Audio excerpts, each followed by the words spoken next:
Naquele tempo, as irmãs de Lázaro mandaram dizer a Jesus: Senhor, aquele que amas está doente.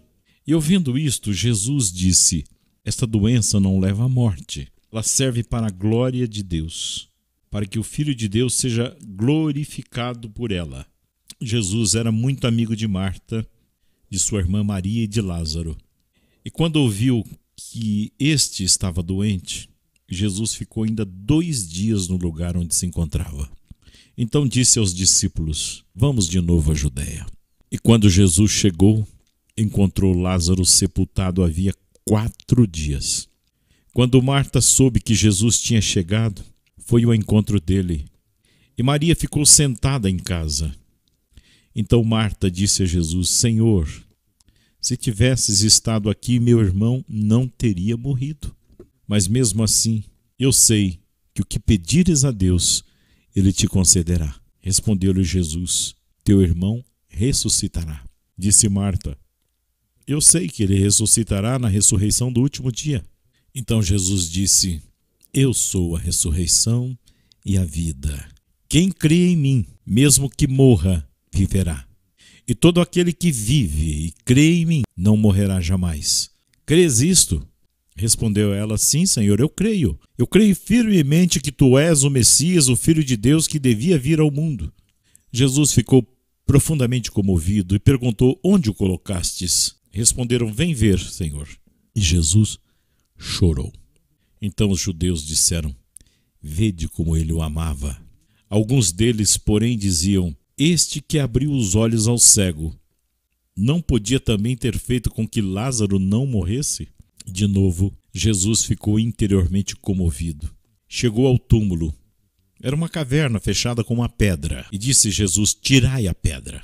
Marta, a irmã do morto, interveio: Senhor, já cheira mal, está morto há 4 dias. Jesus lhe respondeu: Eu não te disse que se creres, verás a glória de Deus? Tiraram então a pedra. Jesus levantou os olhos para o alto e disse: Pai, eu te dou graças porque me ouvistes. E eu sei que sempre me escutas. Mas eu digo isto, Pai, por causa do povo que me rodeia, para que ele creia que tu me enviaste. E tendo dito isto, exclamou com voz forte: Lázaro, vem para fora. E o morto saiu, atado de mãos e pés, com os lençóis mortuários e o rosto coberto com um pano. Então Jesus lhes disse: Desatai-o e deixai-o caminhar. Então muitos dos judeus que tinham ido à casa de Maria e viram o que Jesus fizera, creram nele. Sendo o 5º domingo da Quaresma, nós estamos contemplando a ressurreição de Lázaro, que vem exatamente antes da ressurreição de Jesus. Isto é para mostrar para nós que aquele que é o ressuscitado é também ele quem nos ressuscita. É para nos dizer que aquele que vai experimentar a morte, ele vai recuperar a vida para que ele nos dê a vida. Lázaro, o grande amigo de Nosso Senhor, morreu.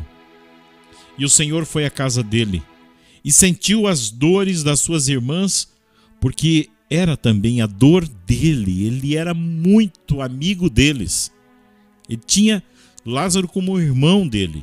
Lázaro era seu amigo, mas ele vem acima de tudo para dizer a todos aqueles que sofrem, a todos aqueles que sofrem a dor da morte. Nós temos irmãos nossos que vivenciaram, eu vivenciei, Luzia também, e essa situação em família, né?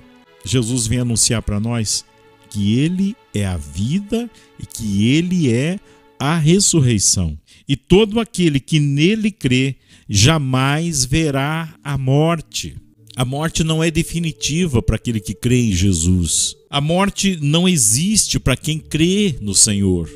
A morte é o preço da vida sem Deus, porque nele só há vida.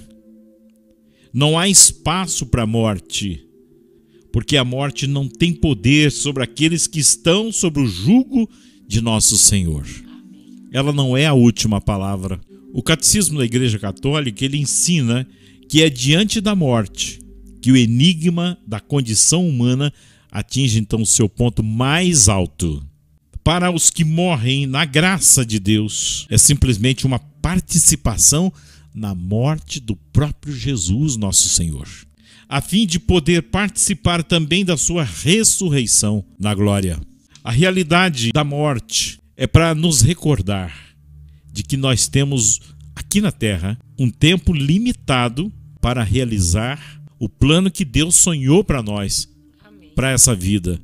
É para isso, por isso que nós estamos aqui.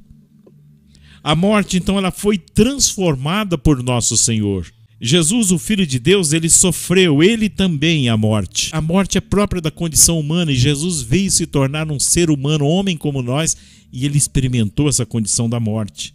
Então, ele assumiu, em um ato de submissão total à vontade do Pai, ele assumiu esta missão. E como o apóstolo Paulo ele explica na carta aos Romanos, ele diz assim: a obediência de nosso Senhor transformou a morte em bênção.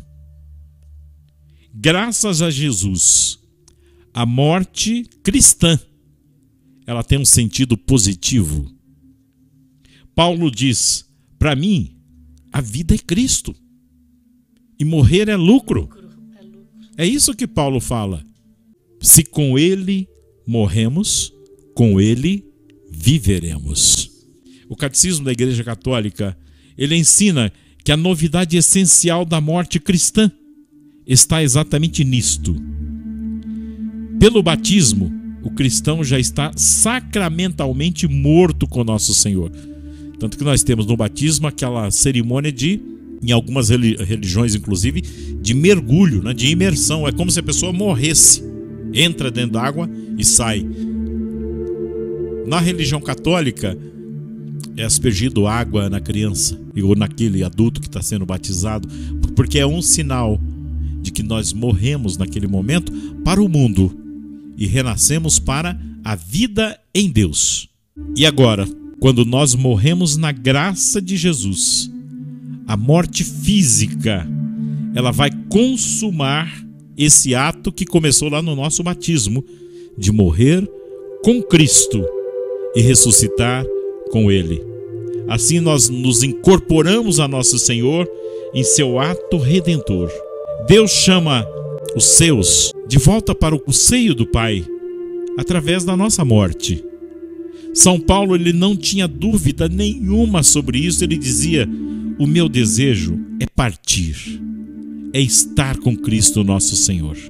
Ele fala isso na carta aos Filipenses. O cristão, ele deve transformar a sua morte em um ato de obediência e de amor ao Pai, a exemplo do que fez Jesus nosso Senhor. Santa Teresinha, ela dizia: eu não morro, eu entro para a vida. E a visão cristã da morte é exatamente expressa na liturgia, né? Senhor, para os que creem em vós, a vida não é tirada, mas a vida é transformada. E desfeito o nosso corpo mortal, nos é dado nos céus um corpo imperecível. Então a morte, ela encerra esse tempo de graça e de misericórdia que Deus oferece a cada um de nós aqui nessa terra, para que nós possamos realizar aquilo que Ele planejou para nós e também para que nós possamos decidir o nosso destino. Nós é que decidimos se nós queremos ir para Ele ou não. No livro A Imitação de Cristo, ele diz assim: em todas as tuas ações, em todos os teus pensamentos, deverias comportar-te como se tivesse de morrer hoje. Se a tua consciência estivesse tranquila, não terias muito medo da morte. Seria melhor evitar o pecado do que fugir da morte. Se não estás preparado hoje, como é que esperas estar preparado amanhã? Ele reavivou Lázaro para que ele voltasse a esse mundo, mas depois ele novamente morreu e agora ele vive lá na eternidade. Está junto a Deus, como todos aqueles que morreram em Deus. Todos os santos, todos os homens e mulheres de todas as épocas, eles vivem a vida plena em Deus, porque aqui na vida eles creram em Deus. E agora eles receberam a luz eterna da ressurreição de Jesus nosso Senhor.